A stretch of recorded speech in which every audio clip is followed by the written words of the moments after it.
January 24th meeting of the Sacramento Environmental Commission, covering more than the county, quite a few cities as well. Jill, we have a statement that you normally read. Yeah, tonight's meeting is televised, so I'm going to read the live statement. This meeting of the Sacramento Environmental Commission is cablecast live on Metro Cable 14, the local government affairs channel on Comcast, Consolidated Communications, and AT&T Universe. This meeting is closed captioned and live streamed at metro14.saccounty.net. Today's meeting will be repeated Thursday, January 27th at noon on channel 14 and can also be viewed at youtube.com. Thank you. Thank you, Jill. I hear some sort of crosstalk in the background. Has somebody got something else going on that is coming through? Sounds like we don't have it coming through now. Okay. So Jill, can you please then call the roll? Yes. Mark White? Here. Richard Hunn? Here. Tom Molson? Here. Laura Nickerson? Here. Eric Rivero Montez? Here. Shelby Witherby? Here. Oh, good, Shelby. Thank you. Stephanie Holstitch? Here. Dr. Anthony Dirigi? Here. Kayla Loravi? Here. We have a quorum. Thank you. Thank you. We also, for these meetings, go around and give a couple sentence introduction of each of our commission members. So we use my screen. Since you won't know who's coming up, I'll go ahead and just ask the name and they can just provide us just a short summary of what they do or what they did. Eric, you're first. Hi, Eric Rivero Montez. I am the representative for the city of Elk Grove. I currently work at SMUD in their environmental services group, focusing on climate change and greenhouse gas reporting. Thank you. Laura? Yes, I'm a registered nurse currently working for Sutter, and I also do wildlife rescue and rehab, and I was appointed by the Sacramento County. Thank you. Tom? I'm Tom Molson. I represent the cities of Folsom, Ileton, and Galt, and I'm a retired aerojet engineer. And if you'll notice, my background is a picture of the Consumers Preserve, one of the county gemstones. Thank you. Richard? Hi, I'm Richard Hunn, appointed by Sacramento County, and I'm a retired environmental planner specializing in water resources and environmental compliance. Tony? Hi, I'm Tony Dirigi. I'm a retired pediatrician. At Kaiser Permanente, I started and led the environmental stewardship program for the Sacramento area. And I'm also a member of the Sacramento Medical Society Public and Environmental Health Committee. Thank you. Kayla? Hello, my name is Kayla Raby. I'm still continuing my education and looking forward to a career in environmental studies. Thank you. Shelby? Hi, everyone. My name is Shelby Witherby, and I'm a water resource control engineer with the State Water Resources Control Board, and specifically work in the Division of Water Rights. Thank you. Stephanie? Hi, everyone. I'm Stephanie Holstitch. I'm a senior environmental scientist with the State Water Board, and I work on the Salton Sea project. Thank you. Rolando, can you give us a little bit of your role? Yeah, good evening, everybody. My name is Rolando Villarreal. I'm with the Environmental Management Department. I am currently the Deputy Division Chief for Environmental Health Division. Thank you. I'm Mark White. I'm a county appointee, and I had a career working with the garbage industry and reports to the state and other agencies. So recording in progress. We have a couple of guests tonight. See, John Lundgren. John, can you tell us a little about what you're about? Hi, good evening. I'm John Lundgren. I'm the new sustainability manager with the Sacramento County Executive's Office. Thank you. Helena, can you? You're muted. Minor detail. Thank you. Helene Margolis. I'm adjunct associate professor of medicine at UC Davis Department of Internal Medicine, and have for many years worked at the interface of. Something happened to your recording. Why don't we come back to you in just a moment? Chris, can you tell us a little about yourself? Chris Brown, I'm coordinator of the Sacramento Climate Coalition and a water and climate consultant, and just here to hear John and Helene tonight. Thank you all for having them on the agenda. It looks like an exciting meeting. Thanks. Okay, great. So Helene, you're our speaker for the evening with an incredible presentation from what I read. Is your audio back on yet? You know, I had 2 instances of her showing up on the screen. She may have had to shut it down and come back on.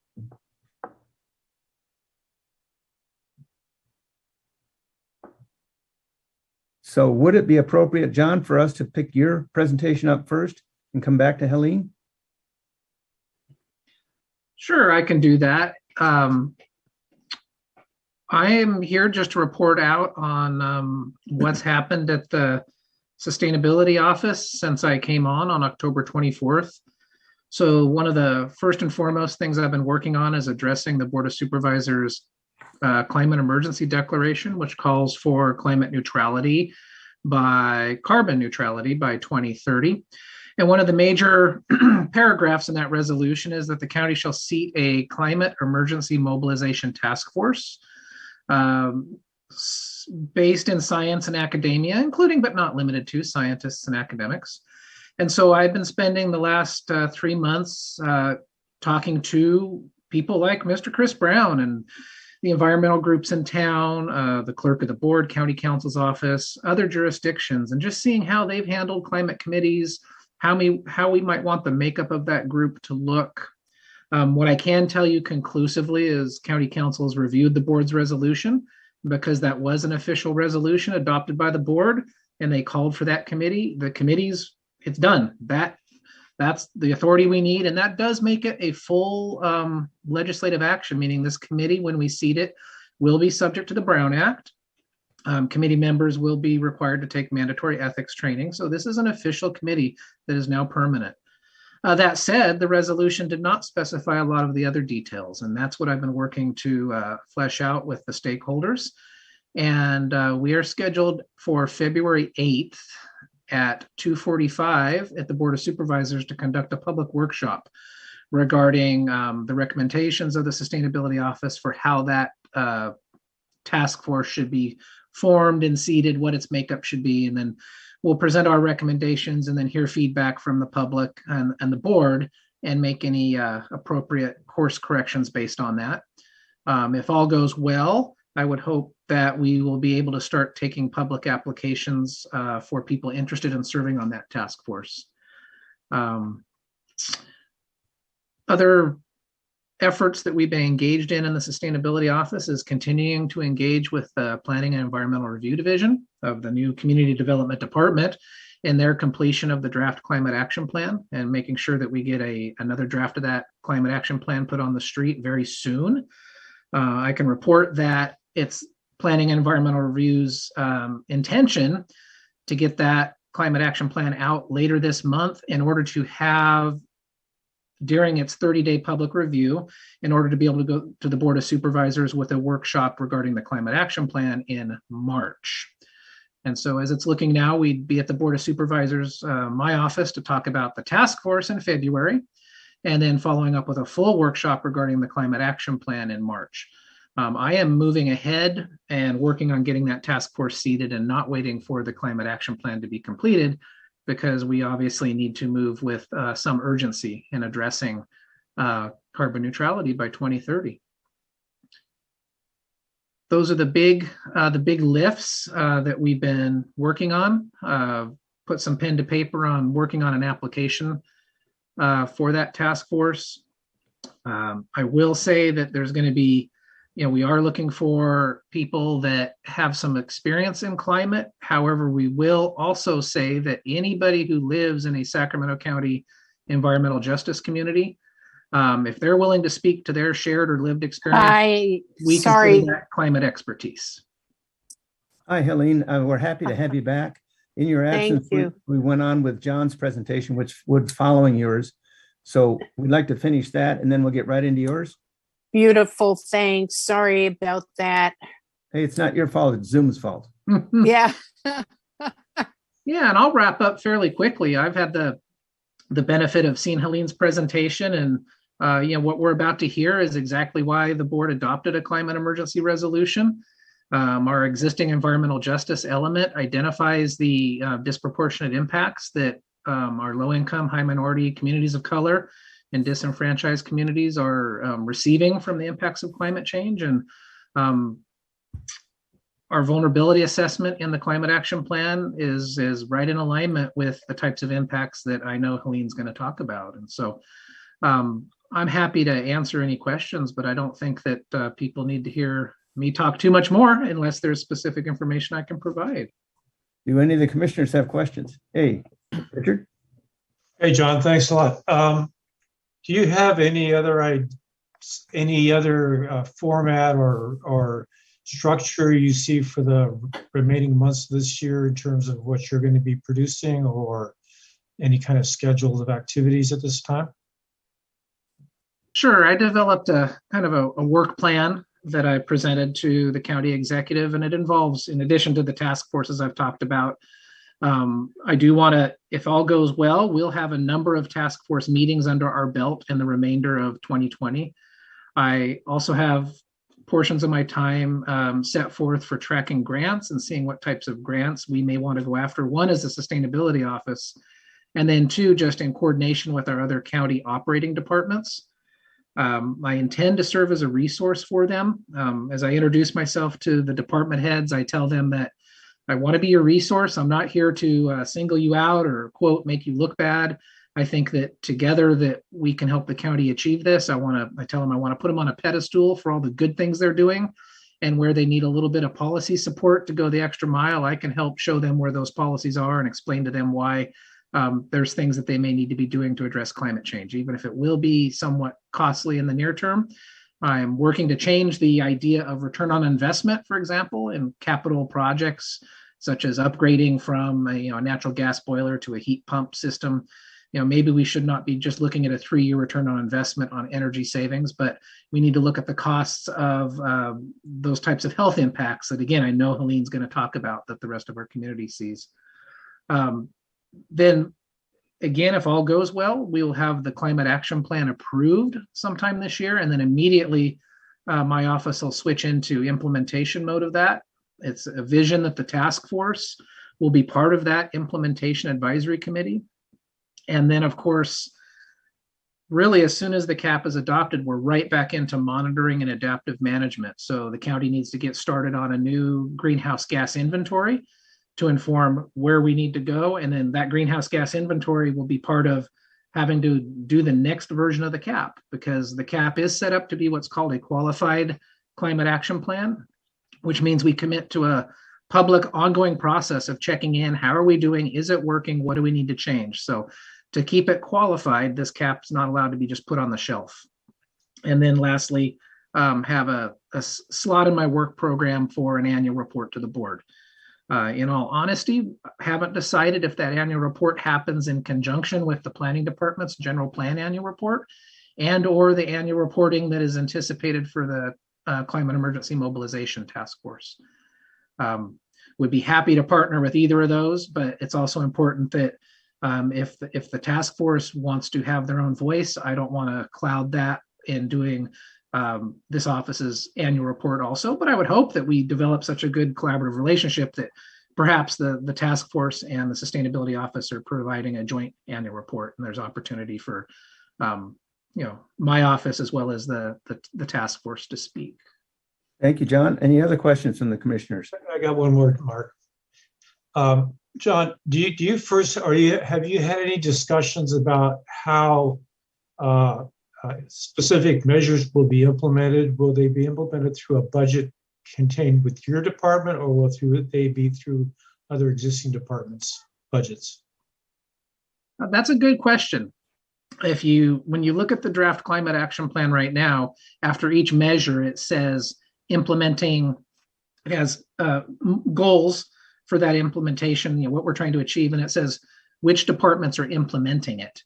And so that ranges from, the department might be general services on fleets with support from sustainability office. Other ones might be building permits and inspection division. So it's going to vary. Those items that are solely assigned to the sustainability office are probably going to fall into the responsibility of my office. Now, I don't have a standalone budget. That'll come under the county executive's budget, unless as we move forward, it's determined we're going to start to develop a budget that's specific to the sustainability office. I did put in a very small growth request for the budget cycle we're starting, because we know it's important to be able to cover transit, perhaps stipends and some meals if we're asking community members to come participate and provide their feedback during evening meetings as part of outreach. And so very small amount there. And so that's still to be determined. I always said before I received this job, a good sustainability manager will be finding some of their own funding. So I do hope to take advantage of a lot of the federal and state governments, both infrastructure and climate initiatives that are coming our way. I can tell you that the county and our county lobbyists, both at the state level and the federal level, are watching those very closely. Okay, thank you. Any other questions? Yeah, I have a question. Thank you, John. I'm glad you're here and in that position. I was wondering what we as an environmental commission might be to support you, and what you might be to be able to support us, going forward, since this is a new thing. Well, sure. As Jill knows, I intend to attend all of these meetings unless there's some reason I won't be here. I intend just to be as a resource, a member, whatever you want to call it. County okay, I didn't know that. Member of the public. I don't need to be on the agenda, but I will attend. What you can do to help is exactly this: have these forums, provide a place to talk. I've always appreciated, as I've gotten to know this group in the last few months, you provide a different voice and an appropriate voice. Chris, you represent one group of people and you have a certain voice. Everyone speaks with a different voice. And I've appreciated, how this group approaches it, as well as all the others. A lot of, this group's different. Some of the advocacy groups, they might say something to me like, John, we know you can't say what you really think. And so if you need us to fight for something, you just tell us behind the scenes. That's not how I intend to operate, because I did just have to take my ethics training. And, it says one of the things is my politics shouldn't be apparent to anybody here. This is about what the county needs. And it's very clear. That's what that climate declaration says. And so that's perhaps how a group like this can help the most, is help focus those discussions.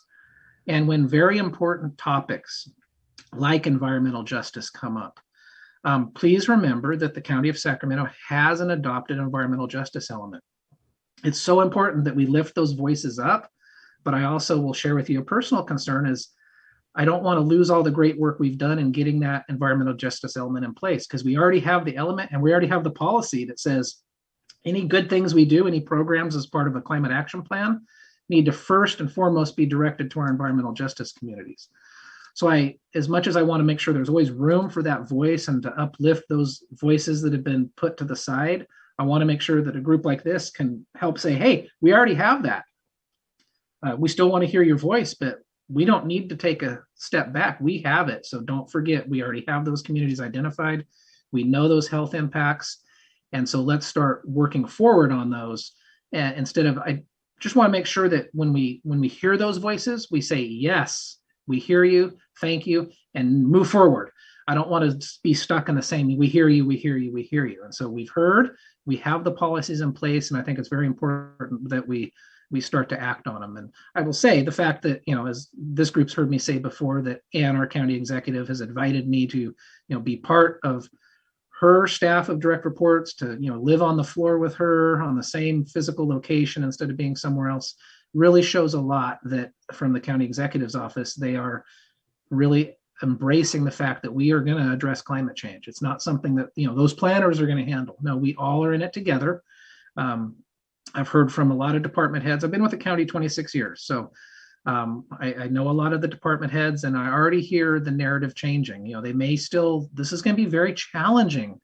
But the narrative, I'm hearing, we're all in this together, John. When I try to be very soft with some of the department heads and say, I want to stay in my own lane. They're saying, enough of that, John. We're in this together. We're here to do this. And so that's been very rewarding. And I think to the extent that the Environmental Commission can again help us put that forward, that the county as a whole, not just the unincorporated county, but the county as a whole, that which this commission represents, we are all in this together, and we're gonna do this. It's good business for the county. It's good for the county's health. It's good for our long-term stability.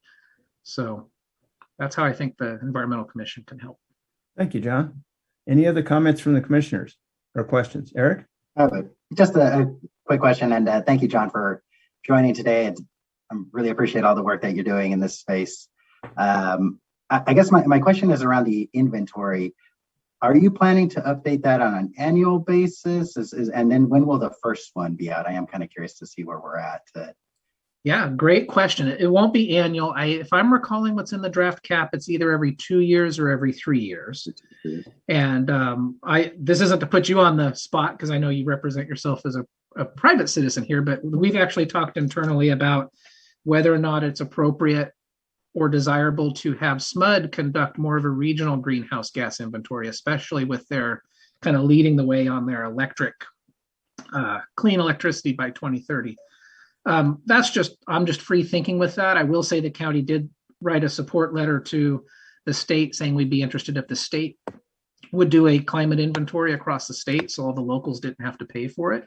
I don't see that happening in the near future. I see that at least for the next greenhouse gas inventory, it's something that's going to be taken on by the county. And that is something that'll land on my office's responsibility. So I would expect that, as I said, that's something as soon as we can get that draft cap approved, we will be starting on that next inventory. Thank you. Any other questions from the commissioners? Well, John, we'll be seeing you again in probably a month. We may have some more questions by then. Absolutely. Happy to be here. And just, thank you to everyone for your kind reception. And I just appreciate I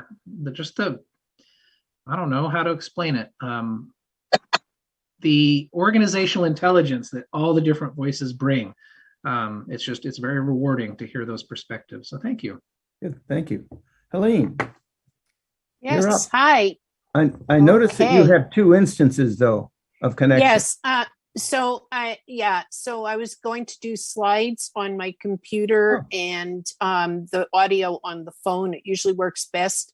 My internet's so shaky. So what I'm going to do is try to start with the presentation on my computer. And if that fails, I'll stay on the phone and Jill will change slides for me from her side. She has the presentation. So I'm going to give it a whirl and see if I can share now. Let me see. Yep. Set. Hang on. I'm going to go. Sorry, we're getting there. Okay. And now, can you see the presentation? Yes. Okay, great. Okay, and I have mine on full screen. It doesn't look like you're getting it full screen, which I'm not sure why, but we are, Helene. You are? Yeah, I mean, okay. Almost. I see what you're saying. Yeah, there you go. Okay, great. Okay, so I apologize in advance if I suddenly disappear, but I'll come back, I promise. Okay, so I thank you for inviting me to give this talk, and it is basically the invitation was to review the discussions and the work we did on the Sacramento Valley Regional Report for the California 4th Climate Change Assessment. We completed it in 2018, and this is a large team led by Dr. Holton and Jay Lund. Ben Holton has moved on to be a dean in Ithaca at Cornell, but he is still in our lives, thankfully. And any case, it was a very rewarding experience working with very talented group. I led the public health assessment and the other folks led their respective areas. So I'm not going to basically, you have access to the report. It's easy to download. I've tried to add some pieces and parts to put it in context for our region in terms of from the health, but also bringing up some of the issues that are sort of precursors to the health impacts. Just briefly, this is the third figure, and we all know fossil fuels and agriculture and land use or the human activities that are impacting both in terms of climate, greenhouse gases, but also land use decisions and sustainability, and the direct impacts of climate changes, the rising temperatures and shifting precipitation. Those are the two major drivers of risk in our region and most of the globe. The indirect impacts are sea level rise, extreme heat events, but also, as I'll mention in the talk, the higher average temperatures also pose a risk. And I think the connection broke again. Yep. So, okay. So Jill, can you pull up your slides, and I'm just gonna, I'll tell you when to change slides. Can everyone see her slides now? Or do I need to stop sharing? You probably should stop sharing. Let Jill share.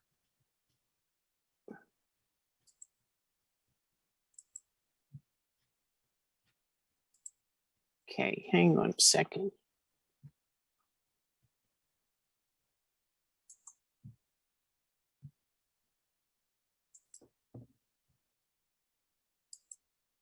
Okay. So, Jill, did you bring them up to share with your group there? Yeah, give me just a second. Sure. Sorry, everyone. I know everybody's time is at a premium.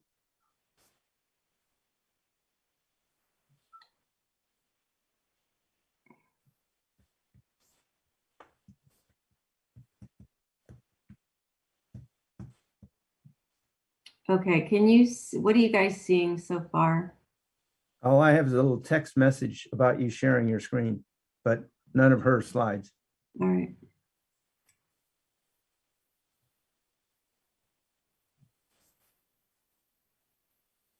There we are. But you're kind of not in the presentation mode. Right.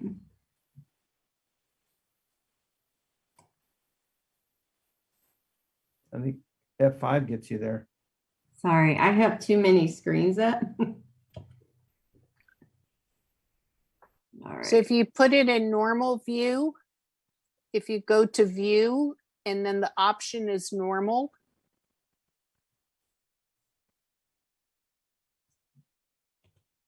There we go. And then just do there's a little up to on the top, you got it. Okay, great. And then I'm still at the figure 3. Is that where we are? There you go. Yep, perfect. Thank you All so caught much. up. Again, my apologies. Okay, so we have the extreme heat, but also rising average temperatures, wildfires, snowpack loss, which is going to be a huge issue. Basically is our reservoir for drinking water for most of the state.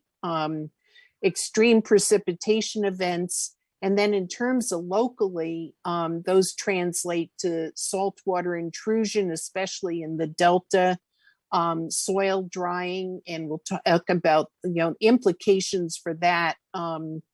Water resources availability, reduced and shifting stream flows, and then flooding. And I will say one thing I'll say about the soil drying is that it's underappreciated, the implications for engineering in terms of like dams. One of the contributing factors to the Oroville Dam spillway failure is thought that because of the extreme drought and the soil, it basically alters the soil structure. And so that then when you do have rain, it just either the rain runs off or it basically just does not penetrate into the ground. And so it causes more stresses. And then, of course, the sectors and stakeholders, basically every sector is going to be impacted by these changes.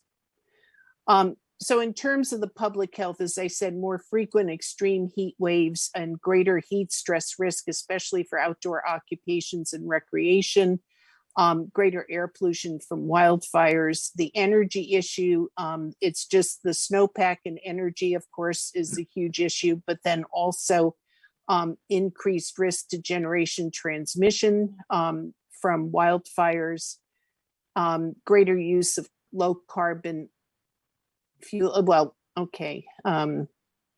So I'm not quite sure there. Any case, agriculture and the altered growing seasons, but also the lack of cold, which of course increases pests and then also actually alters the plant productivity.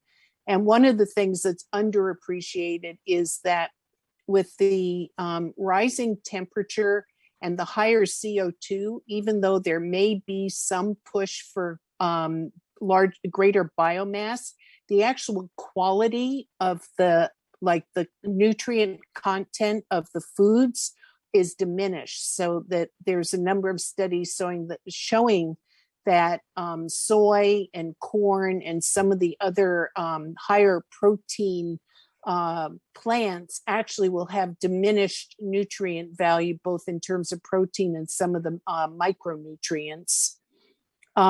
And then floods, and I'll be talking about a little bit of each of these in more detail. Water supply is going to be a huge issue with more extreme droughts, but then also because of the drought and the subsidence from us over pumping groundwater, the compaction of the soil, so that when it does rain and we're more likely to have extreme precipitation events, not only is the aquifers not being recharged because of the compaction and there's less ability of the water to penetrate soil and get to the aquifer, but also you then have greater risk of flooding because of the pooling of the water on these harder surface soils.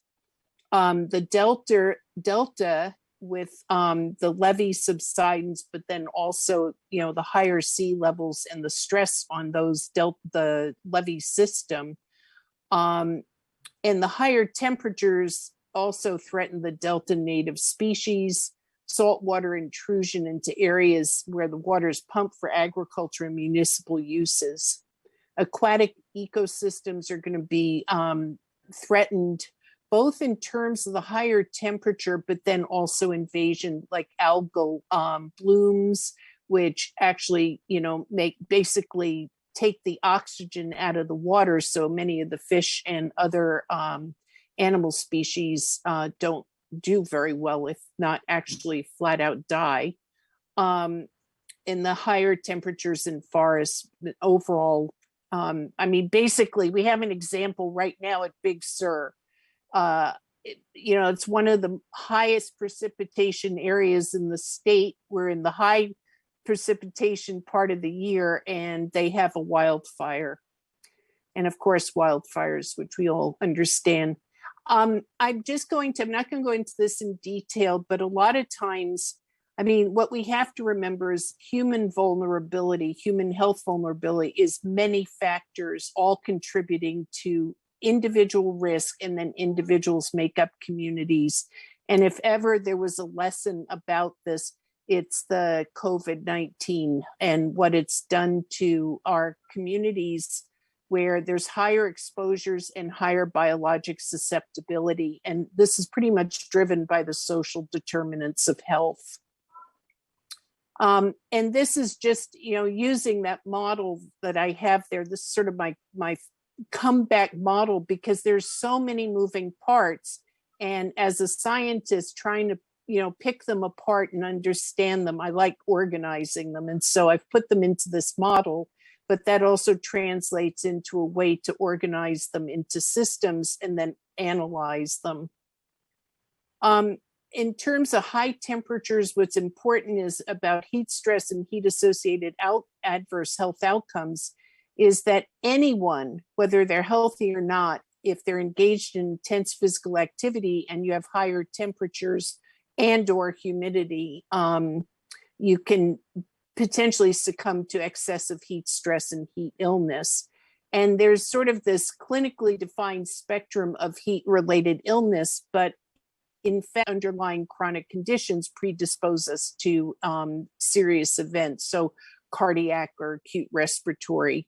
And the risk of this elevated morbidity, mortality is not just during heat waves, again, in part because of biologic susceptibility. And when I say biologic susceptibility, think in terms of chronic diseases. But the most important thing is that they're preventable. This is one of the few environmental conditions that are preventable. And we just need to get better at reducing exposures, reducing, the health disparities that drive the risk, and then also getting our messaging correct.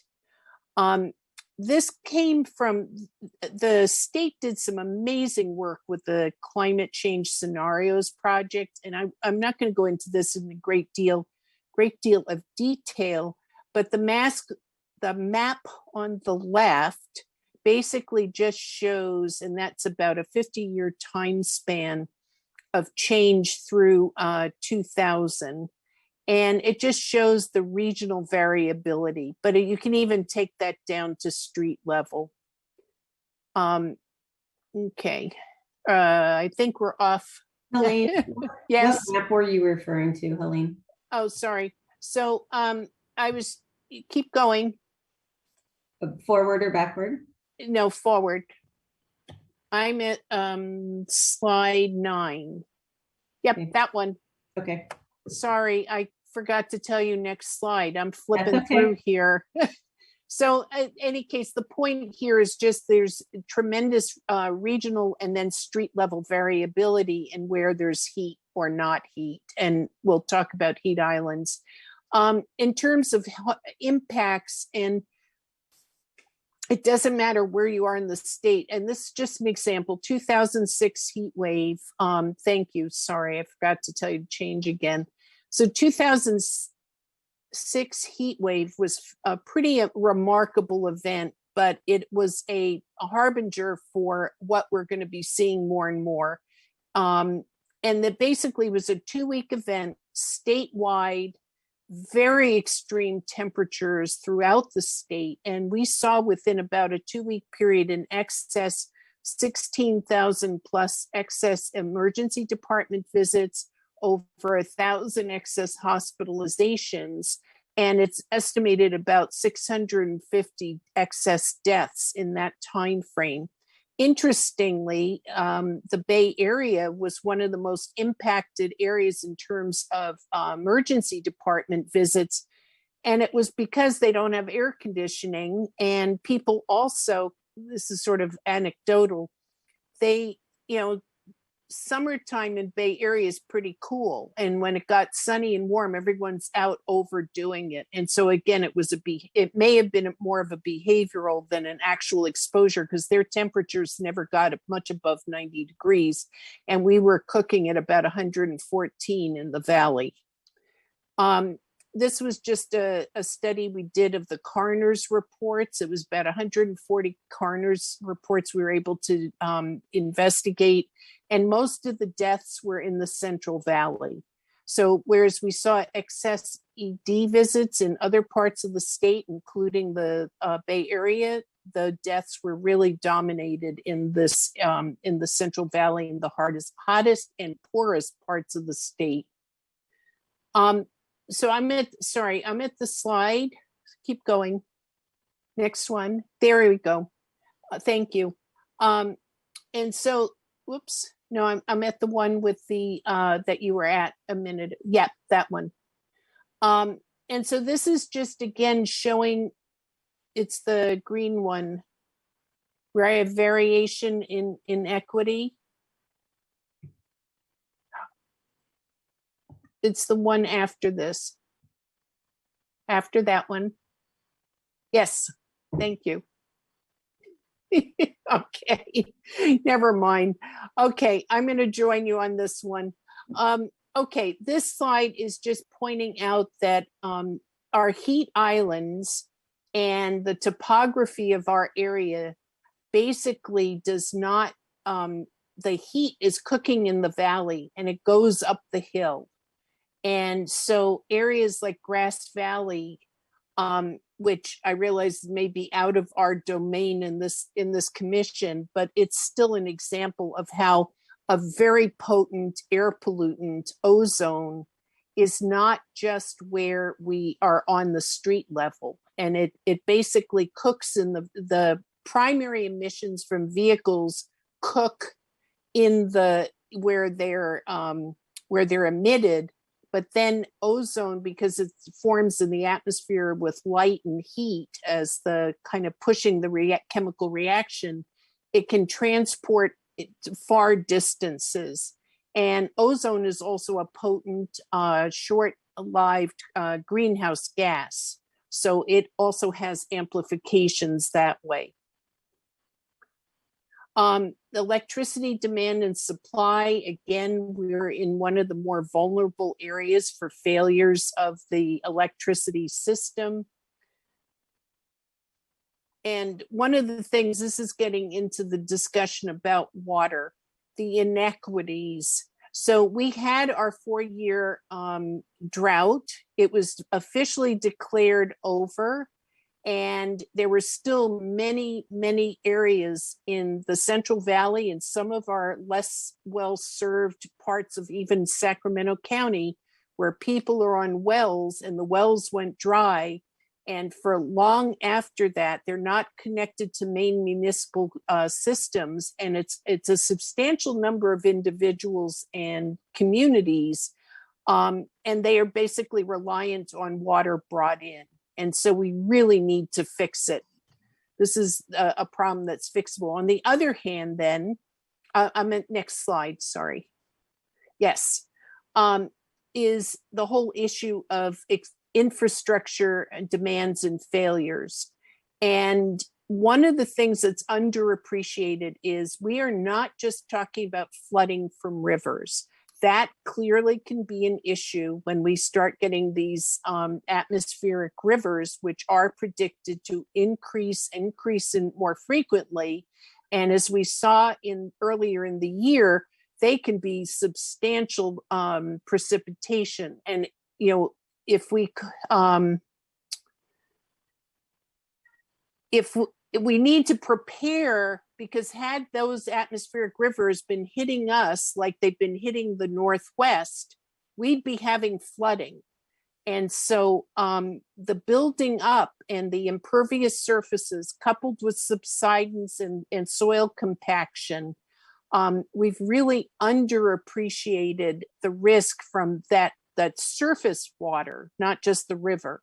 And as you can see from these graphics, this area is one of the highest risk with the highest proportion of individuals living in a flood area. And, it has implications for impaired escape routes and commerce corridors. This is up at Williams on I-5. And I mean, I see these fellows working in their yellow rain suits, and it's like, watching ants trying to move a mountain, because that's what we're up against in terms of the flooding. And this is something that, I mean, you sort of know it, but there was an analysis done by Redfin, and they basically mapped all the areas in the country that had been redlined and assessed the flood risk in them. And they identified Sacramento, California as the highest, it's embarrassing. It's the metro area with the greatest share of homes at risk in redlined and yellow-lined areas in terms of risk of flooding.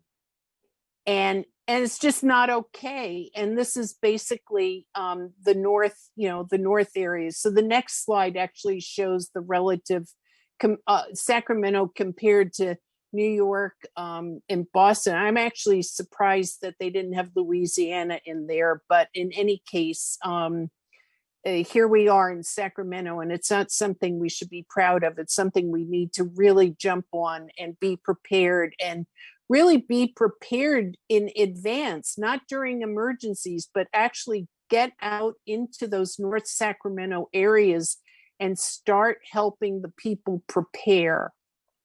In terms of the health outcomes, it's not just the acute event that we have to worry about. Hurricane Katrina, the poorest people, it took them decades to recover.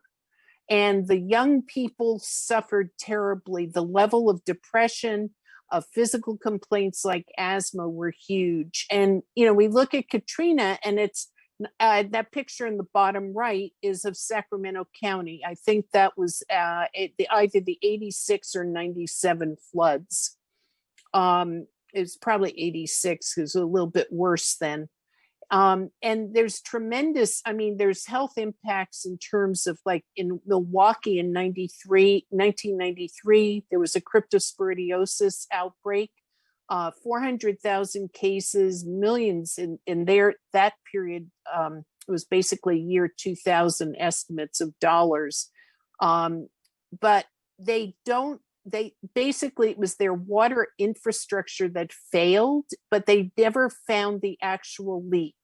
All they could do was associated with Mississippi flooding. And then there's tremendous psychosocial impacts in terms of toxic stress for the kids, and then childhood trauma. And then this just, again, this is Linda. Vulnerable community. If you look at Cal EnviroScreen, and there are houses underwater. In terms of agriculture, and this is, I'm sorry, next slide. Yep. This is again from the 2006 heat wave. Again, it speaks to preparation. It's not just the impact on dairy industry, which is $1 billion, 16,000 plus cows impacted, lower milk production. And one of the things that, and I was actually working at Cal EPA at the time, and with the deaths of the animals, I mean, thousands of cows were dying. They did not have enough renderers in the Central Valley. And so they couldn't leave the carcasses around. So they gathered them up and they dumped them. And before anyone realized it, they were dumping it in areas with fairly shallow groundwater. And so we went into emergency mode and did some quick and, basically Office of Environmental Health Hazard Assessment was tasked with developing procedures to keep, to be able to bury the carcasses, but protect the groundwater. And so this was before that had been done. And just one other thing about this picture is that the cows on the left, they were keeping them alive by misting them, but this was not during a drought. Had there been a drought, had there been water issues, water resource issues, this might not have been a solution. Next slide. And so again, this just shows how the Sacramento-San Joaquin Delta is among the most areas with the most agricultural vulnerability, according to Vulnerability Index. And this was another one of the Energy Commission's reports that's available. One of the other things about heat and air pollution is that carbon dioxide is essential to photosynthesis. And what's happening is there's just the photochemistry and the photosynthesis. They've done studies that have shown that ragweed is increasing, and it's not just, it grew faster, it flowered earlier, there was a greater amount above ground biomass, but more importantly, it had more pollen. The pollen it was producing was more allergenic. And so there was this, hypothesis, and it's pretty hard to prove these, but there was good evidence suggesting that in urban areas where ragweed likes disturbed soil, coupled with the carbon dioxide, there was greater allergenicity and potentially greater risk of development of asthma. And of course, the greater biomass can contribute to risk of wildfires. Next slide.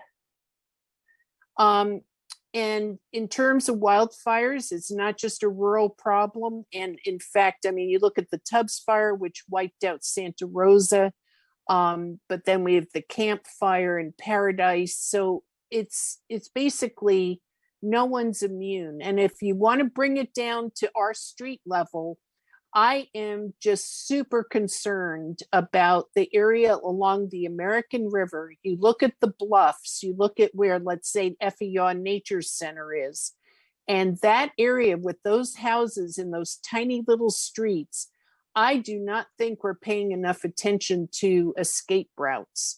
And so, I mean, those are the kind of local scale problems that I think we really need to take a systematic look at and start planning for the worst case scenarios.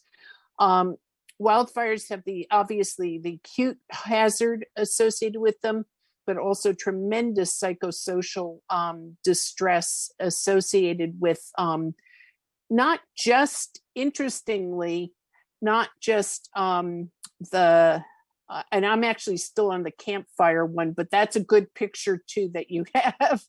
But the psychosocial distress isn't just the people who are actually living with the fire. There is not enough empirical evidence yet but the people in Sacramento City who are just breathing the smoke, these types of psychological, the repeated acute events has tremendous psychosocial impacts. And so I actually work with a psychiatry resident, and we were working on this topic, and it's far more pervasive than we think. It's just not quite, it's basically an emergent health outcome of climate change that we're still studying. Obviously, loss of social cohesion, population displacement. And then one of the other big things we need to be planning for, again, in our rural areas, but also our urban areas, is even the fire prevention strategies like power safety shutoffs. We need to be having backups. And some of the ideas there is the whole issue of microgrids and battery backups and being able to distribute battery backup power to individuals. So having an inventory of who's at risk, even if at the neighborhood scale, street by street. So if every fire department had a list of vulnerable individuals and they knew that that's where they needed to deploy backup or at least rescue operations, I do not think we'd be overreacting. Again, as a planning as opposed to emergency. Next slide. And so this is just, I mean, this was the smoke in Sacramento during I'm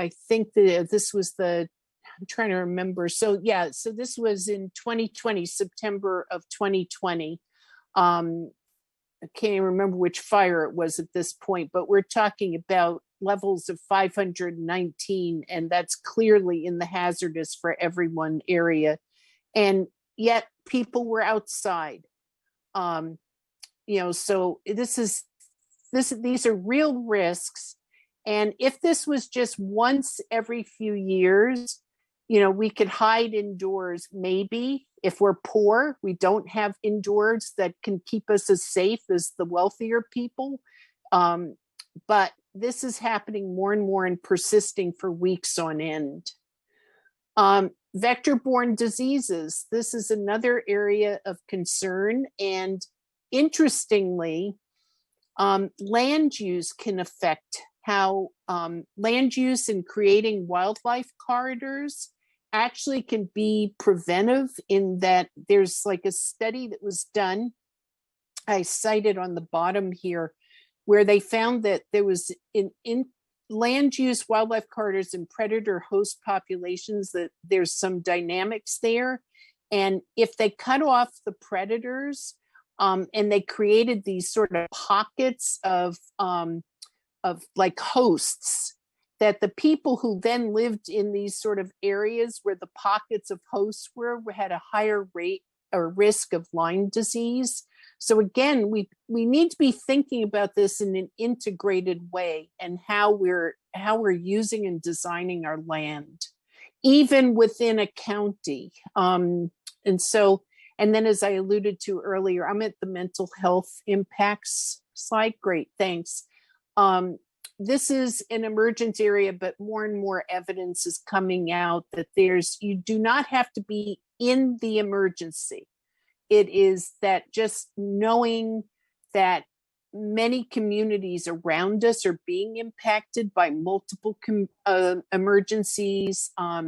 There is actually a physiologic reason why being exposed to excess heat for a persistent exposure actually can cause, well, again, evidence is accumulating that there's actually neuroinflammation and that our brain, basically the chemistry is altered and we'd be more prone to depression. But at least observationally, there's evidence that climate change is associated with, again, in an epidemiologic, ecologic perspective, there's evidence that mental health is being affected, especially among our kids. In terms of solutions, just, to get us all on the same definition, climate change adaptation would be actions to lessen the adverse impacts by preparing, keyword, for inevitable changes in climate and climate variability.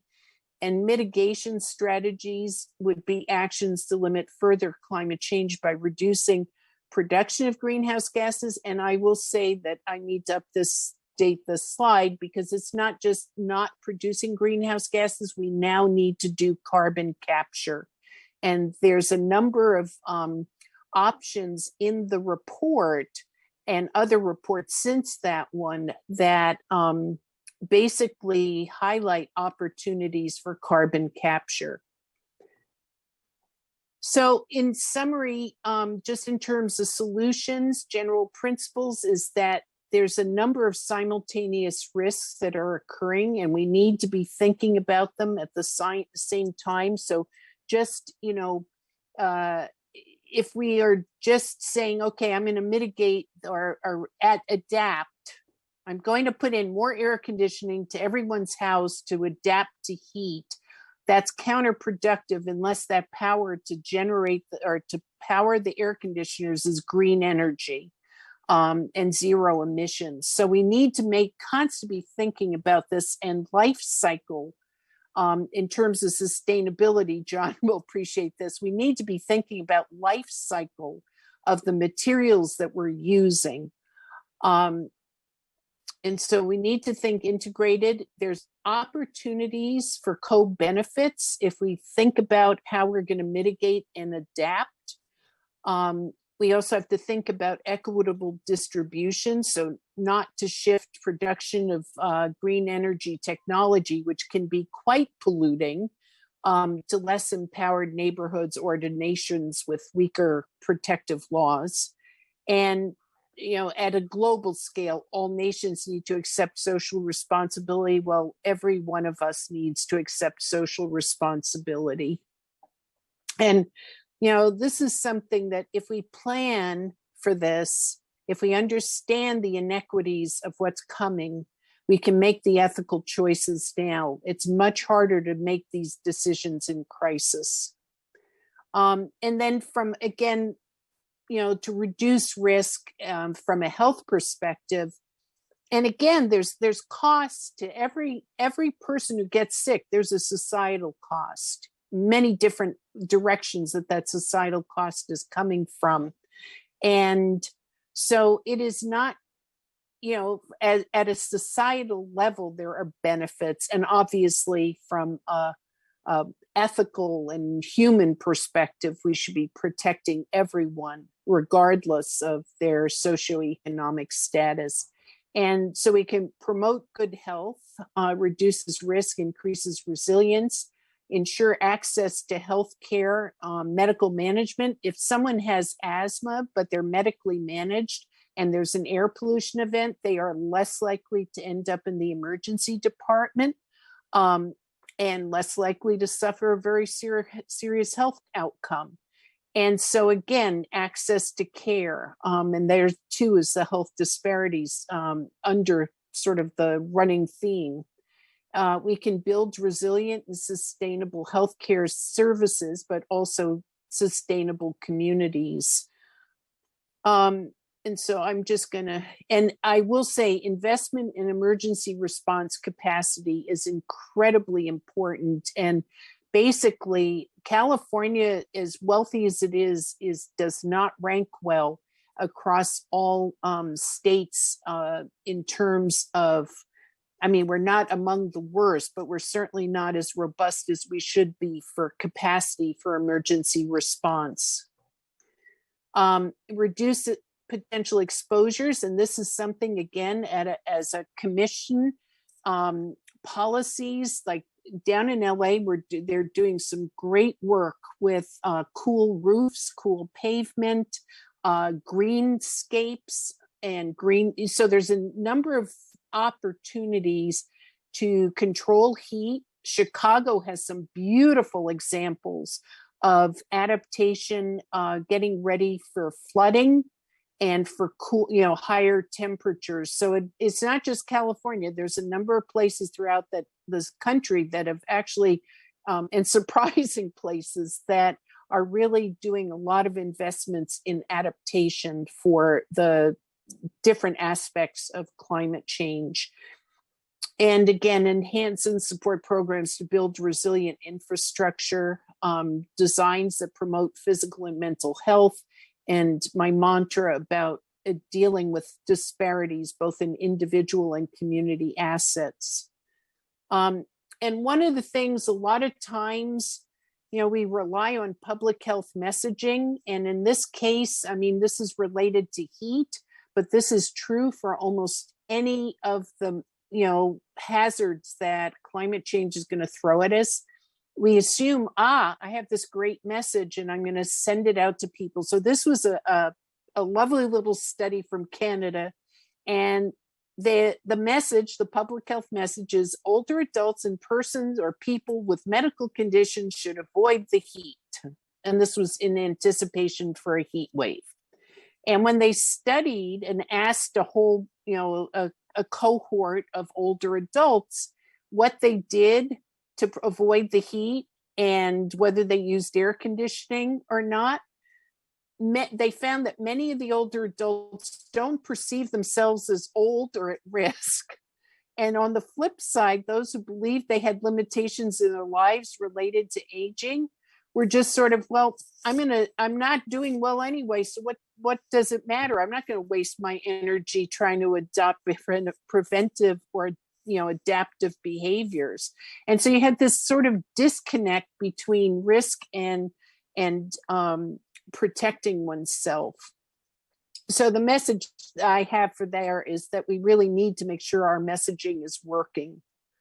And I'm not going to go into this. This is all in the report, but there's a nice table there that summarizes for the different focus area what the risks and adaptation strategies can be. So this is community planning, energy, water, utilities, and transportation. And what we did in this effort was try to find the nexus for sort of the co-benefit opportunities as well as the individual actions that one could take to reduce the risk. And my closing thought is investment of resources to mitigate global warming or prevent or adapt to the impacts of our changing climate can contribute significantly to overall health and well-being of all inhabitants of our global community. So I thank you, and I apologize again for the sketchy internet. Thank you, Helene. Do any of the commissioners have comments or questions? And one thing, I did see a question earlier. I want to ask Jill now. Is this presentation going to be made available, Jill, or can it be, the slides? Yes, I'll send it PDF. Yeah. And Yeah, and I'll actually send you the one that's corrected, Jill. I'll Thank send you. that tonight so you have that, and then feel free to distribute the PDF. Thank Okay. you. Thanks. And thank you for your expert guidance here. So Any Vincent, questions from anyone? let me just throw in a comment. Vincent asked if it would be made available. Jill, do you have his email address that you can send it to him? Who asked, Mark? I'm sorry. Do you have Vincent Valdez's email address so you can send the presentation to him? No, but I'll put my email address in the chat. And if he sends me a note, I can send it to him. Perfect. Do any of the commissioners have? I just I've got- put my I've got, email in the chat too. Okay. Any of the I've commissioners got have about questions or 3 comments? comments. You guys, Yeah, Don't Mark, dis- I've got a couple comments. go ahead, Tom. I was involved with the SACOG Blueprint project years ago, and that concerned transit and how the transit and housing mix. I don't recall that climate change was ever addressed in that Blueprint project, and I'm not. I mean, that would be it seems like a good program that ought to encompass climate change if that's something that might be able to be done down the line with SACOG. I guess that's more a comment for John, maybe. Yeah, actually, I mean, SACOG has, they were sort of spearheading a lot of the early climate change planning work. And so I'm surprised. I thought that their transportation, I don't remember the housing piece, but I thought their transportation piece was in fact part of that mandate that the municipal areas, the MSAs, I think they're referred to as, across the state had to come up with a climate action plan. But I'll punt this to John. He is probably more versed. Sorry. But yeah, that's just something that that I thought of that that ought to be in part of this mix. I don't know if John has any comments. I have a couple more, unless John has something on that one. Oh, just real quickly, adhering to the SACOG blueprint will, climate change wasn't in the forefront as much, but that SACOG blueprint is smart growth. It would result in lower vehicle miles traveled, everything you were picking up on, Tom, while it's not explicitly said. And of course, SACOG is doing the sustainable community strategies now. The transition, the thing to watch, for this group is SACOG is a regional metropolitan planning organization, primarily in place to distribute federal transportation dollars. And so I will tell you, a lot of people in this space that are concerned about climate change, lean towards SACOG to say, you have to do something to control growth. Well, even the blueprint was not something that controlled growth. It was, voluntary. And so it's very important, as someone in the county of Sacramento, 26 years here, I've been through Elk Groves Incorporation, Rancho Cordova's Incorporation, Citrus Heights Incorporation, Arden Arcade's attempted incorporation. All of them do it because they want to control land use, right? And so up and until the roles of MPOs like SACOG change, I believe, and this isn't personal, this would be the advice I give, is land use is controlled by your local planning departments, and whether you're a city. And so that's important. SACOG sets the kind of the leadership. They're a great think tank, great partners. But you can't forget to work with your local planning agencies, be involved in your local general plans, because that's where the rubber meets the road on growth. Chris may or may not like this, but I've also said when we work with our environmental stakeholders and try to make big regional collaboratives, sometimes we need to focus on those areas where our circles of influence overlap and perhaps leave land use off the table right now because it's a third rail. And immediately it makes it very hard for bureaucrats to cooperate across jurisdictional lines when everyone's pushing land use, land use, land use. There are so many other places that we can work. I admit land use is such a big component. It's part of driving vehicle miles traveled and infrastructure costs. But I would also like to be able to work regionally on building electrification and a just and equitable transition. And we can do that without, so I don't diminish how connected land use is, but because time is of the essence, maybe we, maybe we table that one, and everyone though has to then hold, as part of every planning department's general plan update, we have to work on that greenfield development, shift it to infill.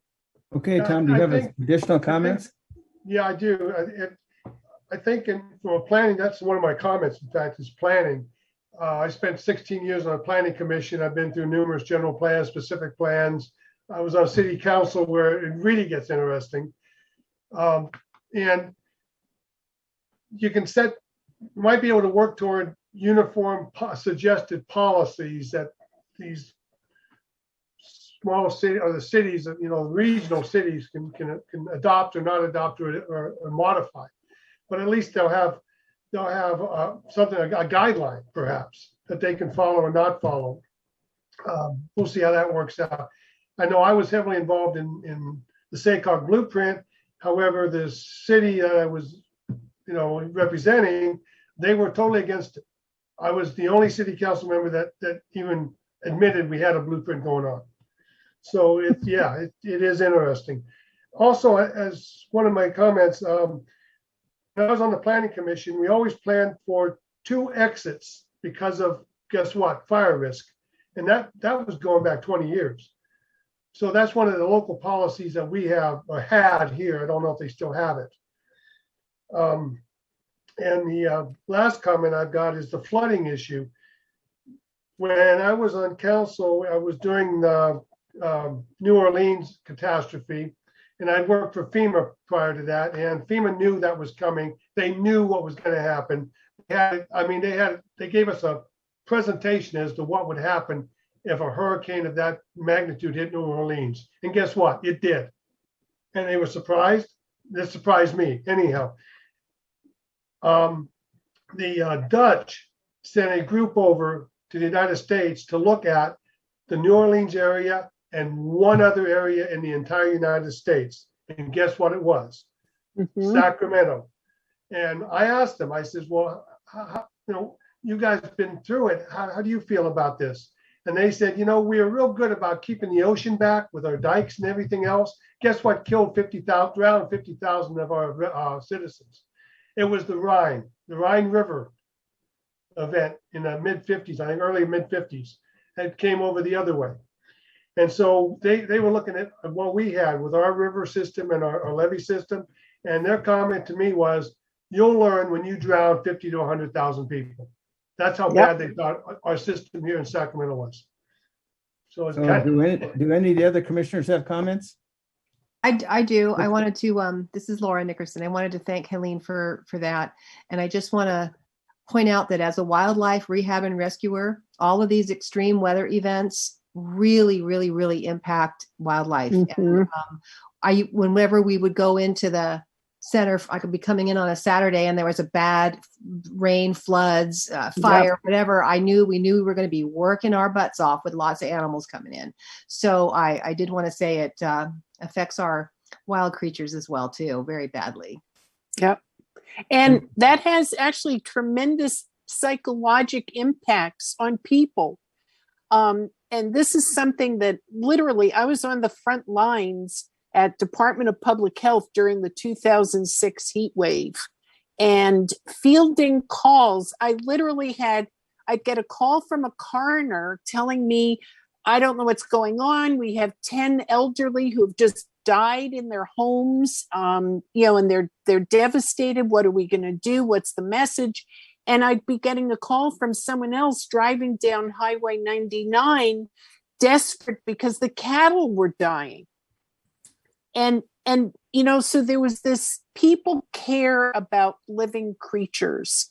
And I think that we're underestimating the impact on mental health, but at the same time, I think we're underestimating the power that we have in the public to help us achieve the goals but we need to set out clear goals and manageable goals of making change in terms of reducing the causes of greenhouse gases and climate change, but at the same time, adapting in an equitable way. And, I look at our youth and they are on board. I mean, if we could tap that energy, I think we could all retire, but don't tell my son that. Richard, you had a comment, question? Yeah, Helene, that was a really comprehensive document and presentation you made. And it kind of really outlines a series of potential future conditions. One thing I'm missing, though, is the time frame in which we'll start seeing these things popping up more frequently. Now, And, well, yeah, I could say that now, but we're not seeing conditions like Tucson, Arizona yet here in Sacramento. And I've heard that to be one of the projections of future conditions. But have the horses already left the barn, I guess? Is this proceeding much faster than we can ever respond to at this point? well, I think what we saw this past year in Seattle and the Pacific Northwest, and I may be a health scientist now, but my undergraduate degree is in physical chemical oceanography. And when I see the Arctic atmospheric currents taking a dip like we saw this summer, climate change is now. You have deep freeze in Texas. I mean, it's this increased variability, and there is no reason to believe that, again, while we talk climate change is a long-term trend, the variability is a probability that on any given day in any given year, we're going to have an extreme event. And while we may not be able to attribute that event specifically to the climate change, the fact that they're happening more frequently, and Phoenix and Tucson, whether it's the dust storms or the extreme heat, I mean, it's happening. And one of my biggest concerns that we're talking about developing the rail yards or developing Natomas further. We are underestimating risks. And I think, that question of time frame is really important, because I think we should assume it's now. Any other questions or comments? No? What? Well, I didn't do my job. But except to say thank you very much for your presentation and for those slides. That what I particularly like about them is you have the source indicated, so we can chase back to where you got the data for that slide and look at things in more detail if we wish to. Mark, Chris Brown has his hand up for a question. Oh, I'm sorry. It's okay. I raised it after you asked, since I'm just a member of the public. Fantastic presentation, Helene. I'd love to have you do that in some public forums that we sponsor at the Climate Coalition. And I know that many other people need to hear this message. The water forum comes to mind, and because a lot of what you talked about had multiple different aspects and the different dynamics going on with climate change. I'm curious about the team that you have that helped put together this report, because it's so diverse in terms of all of the data and the impacts. Could you tell us a little bit more about who works with you at UC Davis on these climate updates and this specifically this focus on the Sacramento Valley? Okay. Thanks. So just the whole, this will be the short story. I refer you to the actual report, because that actually describes the process and who the team is, listing everyone out. But the California Climate Assessment is a legislatively mandated assessment that occurs. I think it's now on a 2-year cycle. It had been 4 years. And we're actually right now, I think we're gearing up for the 5th assessment. It usually tracks the national assessment, which I actually was also involved in the Southwest region report for this, the national climate assessment. And so for the California one, it had been organized originally by the Energy Commission. They had been mandated to lead the climate change initiatives, and now it's shared with the Air Board and Cali, PA.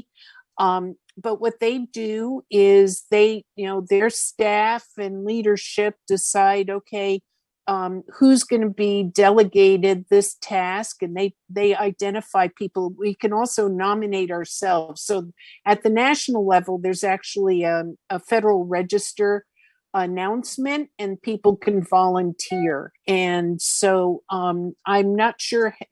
Basically, Ben Holton has been a real major leader in the state on climate initiatives, and Dr. Jay Lund, who is really a stellar leader as a scientist in watershed sciences. So they were asked to lead the California or the Sacramento area report. And then I was invited, as sort of the health science lead on this. But in any case, it's very much a team effort. So, we develop the scope of the report and the issues, and you try to find, in our case, we tried to find certain overlapping themes, and then work together, basically worked on our respective pieces, and then came together to look at sort of the intersectoral issues that we could address. Okay, thank you. And I noticed, Chris, too, the list of people that wrote the report is on the first or second page of her presentation. Yes. Do we have any other comments or questions from the commissioners? Yep, I have Eric up next. Oh. Hi, just wanted to echo what everyone was saying. Thank you for the presentation. Alarming, but I think it's important to get that message out there so that everyone's aware. I'm wondering kind of what challenges, in addition, I guess in the space that I typically operate in, these are kind of facts that we've been aware of for quite some time, the increase in flood risk, increase in heat waves. Are you still encountering challenges, people that are kind of pushing back against your agenda? It sounded like you were inspired by the youth and the energy of the younger people, but are you still finding it difficult to get these new policies and solutions implemented, or are you finding that you're getting a lot more support in your space recently? I'm trying to find a reason to be optimistic. No, it should be optimistic. I'm optimistic because I teach, and I teach medical school students. I teach other students, and maybe that's why they use that. The youth. I have a 10-year-old son who's like out there stomping. So maybe that's why I focus on the youth. But I guess I also, I think there's less pushback. And interestingly, I think the pandemic woke people up to a shared hazard. And even though there's all these, factions that have brought out the pandemic, or the pandemic's brought out, mask, no mask, vaccine, no vaccine, I think people are aware of how vulnerable we all are. When, I'm still... People worry about toilet paper on the shelves in stores. I mean, that was, I guess for Americans, that was like the number one shocker, was that there could be an occasion where there's no toilet paper. And I'm making light of it. But at the same time, I think it's that shared experience of not having something you assumed would always be there. And I think that when they hear, that, sorry, like with the drought, maybe there won't be water. Maybe there won't be electricity. And I think before the pandemic, they could not really relate to how it would affect them. Sorry. So I'm going to take a sip here. But I think the fact that we're having this conversation, the fact that you folks are empowered and you care, that's what gives me the hope. So you should have hope too. And thank you for that question. No, thank you. Any other commissioners with questions or comments? Mark, Stephanie has her hand up. Stephanie, Hey. go ahead. I'm sorry. That's okay. Thank you for your presentation. I just had kind of a comment that it would be, I think, really helpful if we knew for Sacramento region how many of these mitigation and adaptation strategies that are listed in the report are being, implemented in our region. And how on track we are to kind of become more climate smart, and how much we're considering those strategies. That's your job. I know. I'm just making a general comment that I think would be really helpful. And I love that it's all kind of laid out there in the report. So I think that's really, really great. I'm sorry, I shouldn't have done that. But I did my part. I let you know where the problems are. Now you tell me how. And I will jump in here. I am glad to help you. Yeah, I'm glad to help you as you folks make inventories. If you wanted from a scientific perspective, where are the low-hanging fruit? Where are the things that before we start building out something, what should we be thinking about? Mm-hmm. And that's where I can any number of colleagues that I can give a phone call to and say, hey, come on, we're going to sit and brainstorm with people who are charged with leading this at, whether it's a county or regional, whatever, or a city. And so I think that's, thank you for your comment. And I think it's an important one of how do we translate, the science and potential solutions into action.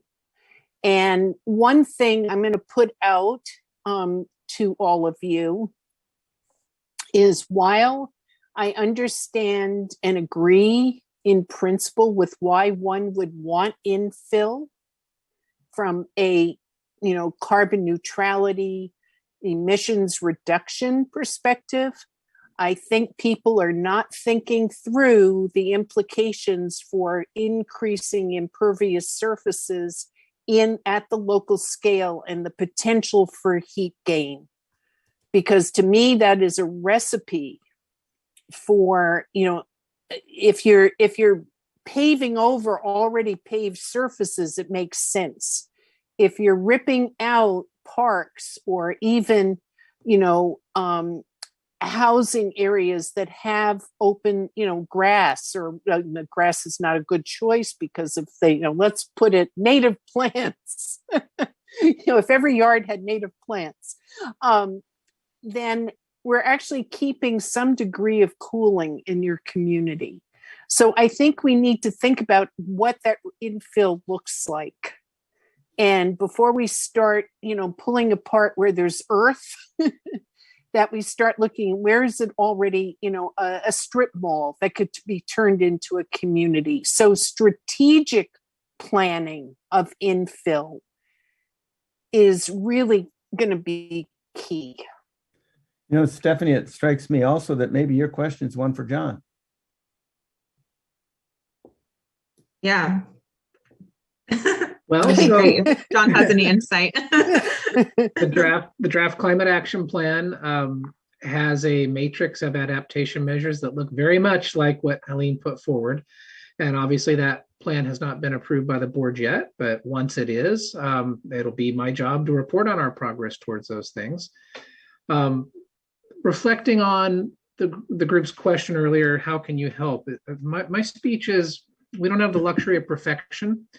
And as we head into this energy that Helene has given you and the urgency, as we head into the public process of really the final push, I hope, to get our climate action plan approved, you're gonna hear people fighting over numbers to we think you're off by 1,000th of a decimal point on your estimated GHG reduction.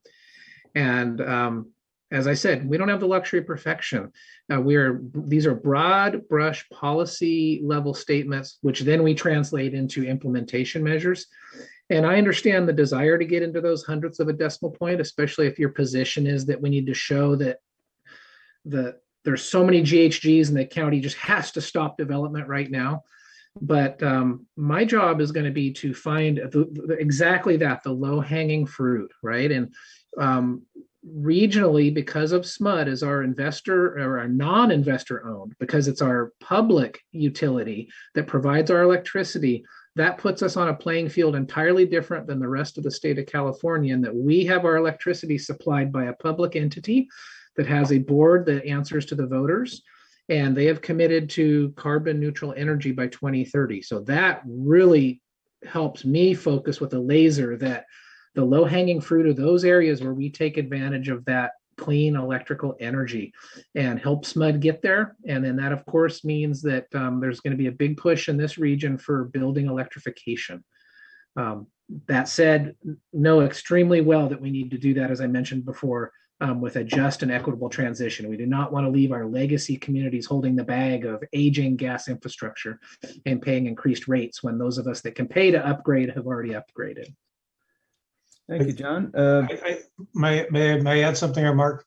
Sure. John, your comments kind of parallel the comments we made to the Board of Supervisors and in the development of the draft climate action plan, where we encouraged the county to move forward to complete the plan, but then immediately move forward with the implementation, like you said, find the low-hanging fruit and make sure we get moving and start actually reducing the emissions.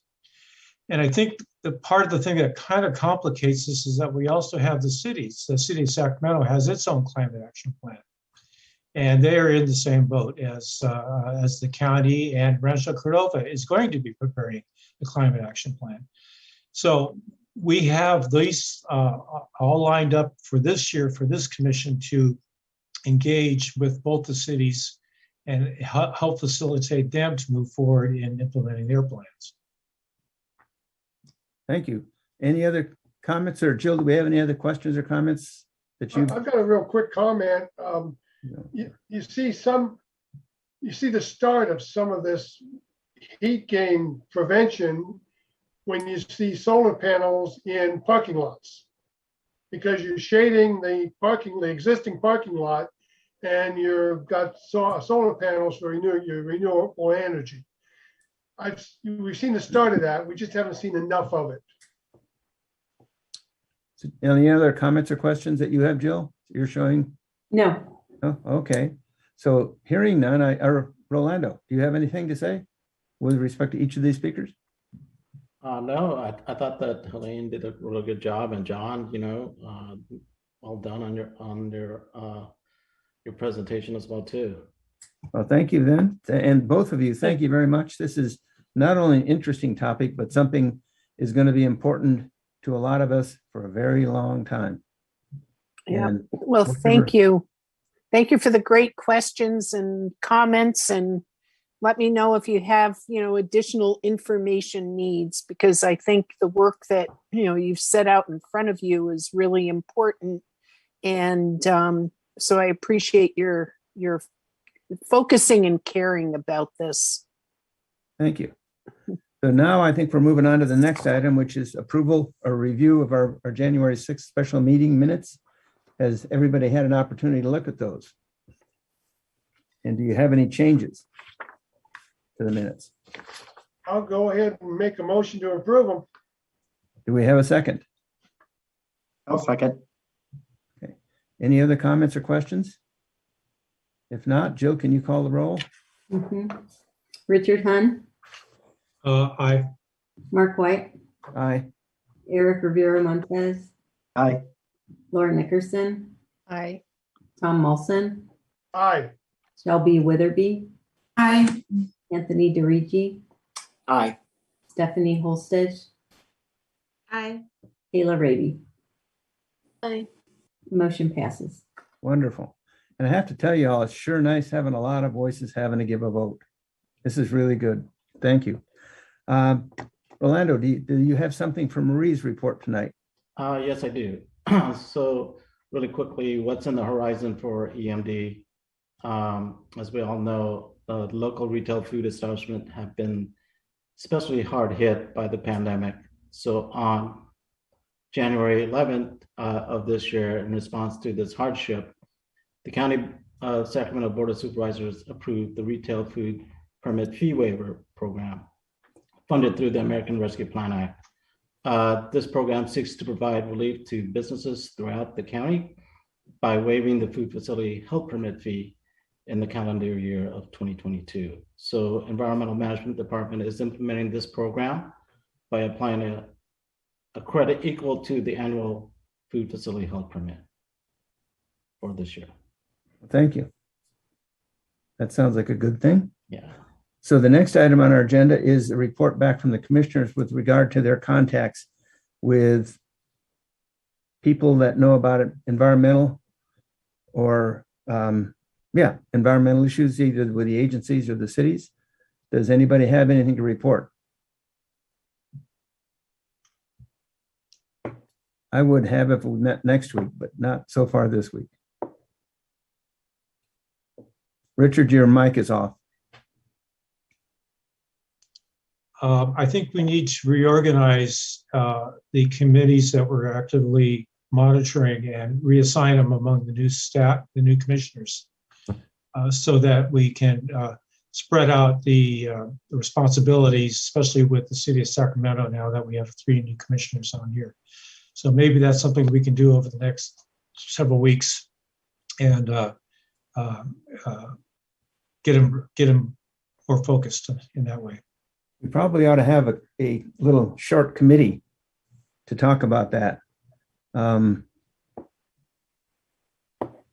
So shall we volunteer or shall Mark pick?